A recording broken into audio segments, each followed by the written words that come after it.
اپنے ان کتابوں کے اندر جو الفاظ میں انہوں نے نظریات لکھے ہیں ان کی وجہ سے وہ آج بھی زندہ ہے.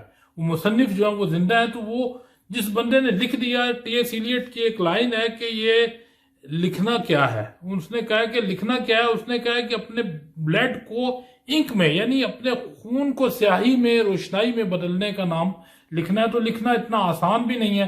جو لوگ لکھتے ہیں اور ایسا لکھتے ہیں کہ اس لکھنے کی وجہ سے وہ امر ہو جاتے ہیں، اور پھر جو لوگ قاری بعد کے زمانوں میں آنے والے لوگ جب ان کو پڑھتے ہیں تو وہ بھی ویسی فیلنگ، ویسے ہی احساسات، ویسے ہی جذبات محسوس کرتے ہیں جو کہ قاری میں جو مصنف محسوس کر رہا تھا، جو مصنف چاہتا تھا کہ وہ قاری کے دل میں ڈالے. تو جو کتابیں ہیں یہ ایک پل کا کام کرتی ہیں، ایک رابطے کا کام کرتی ہیں ماضی کے مصنفوں کا حال کے قاری کے ساتھ.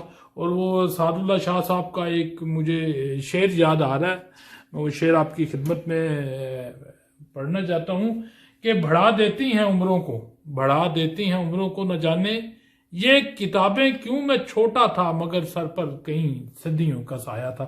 یہ صدیوں کا سایہ جو ہے اس مطالعے کی وجہ سے آیا ہے جو اس نے مختلف کتابوں کو پڑھ کے حاصل کی ہے.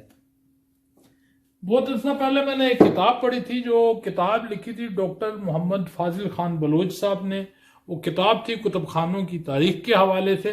اس کتاب کا جو تعارف ہے، جو پری فیس ہے، وہ لکھا تھا ڈاکٹر انیس خورشید صاحب نے.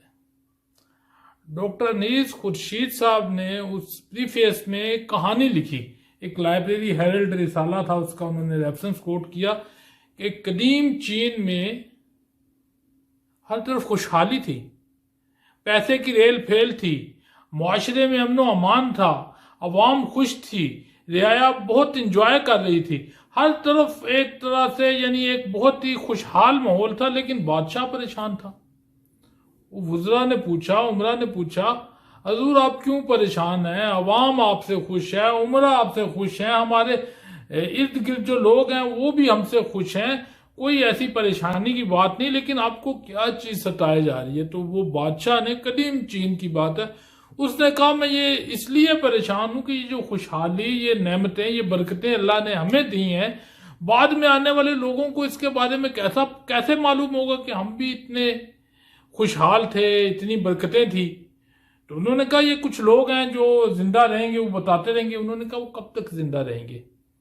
پھر وہیں پہ یہ سب لوگ بیٹھے، انہوں نے کہا کہ ہم کچھ ایسا کریں، کوئی ایسا ریکارڈنگ کا سسٹم ایجاد کریں، کوئی لکھ کے جائیں اور پھر ان لفظوں کے کوئی معنی ہوں، پھر آنے والے لوگوں کو بتائیں یہ لفظ ہیں، اس کے یہ معنی ہے. یعنی جو ہم لکھتے جائیں گے، جو بھی ہمارے خیالات ہیں، جو ہمارے آج کل کے حالات ہیں، تو اگر ہم اس طرح ایک سسٹم بنا دیں لکھنے کا اور وہ لکھے جائیں کسی چیز کے اوپر، پتھر کے اوپر یا کہیں پہ بھی، تو آنے والے لوگ بھی اس لکھے کو سمجھ سکیں، اس کے لیے ایک سسٹم پورا بنائیں، تو وہ پھر ہم اپنے حالات کو آنے والے لوگوں تک پہنچا سکتے ہیں.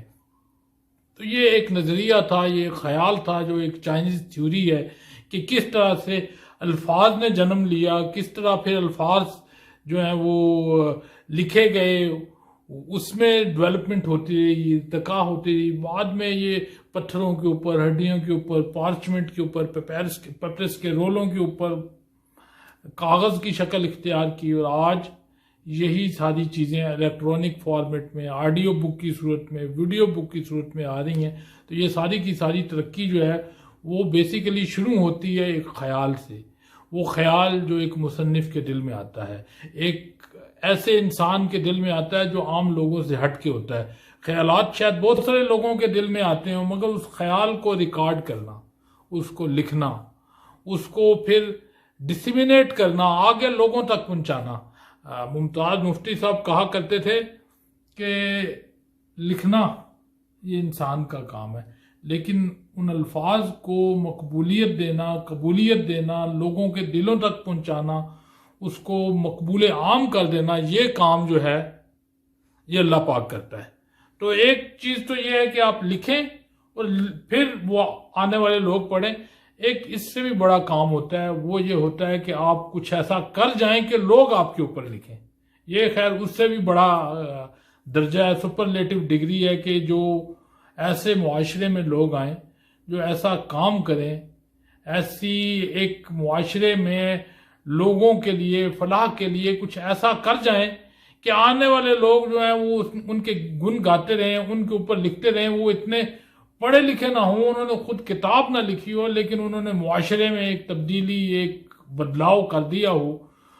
جب تم آؤ گی تو کھویا ہوا پاؤ گی مجھے، میری تنہائی میں خوابوں کے سوا کچھ بھی نہیں. جب تم آؤ گی تو کھویا ہوا پاؤ گی مجھے، میری تنہائی میں خوابوں کے سوا کچھ بھی نہیں. میرے کمرے کو سجانے کی تمنا ہے تمہیں، میرے کمرے کو سجانے کی تمنا ہے تمہیں، میرے کمرے میں کتابوں کے سوا کچھ بھی نہیں. شکریہ، خوش رہیے.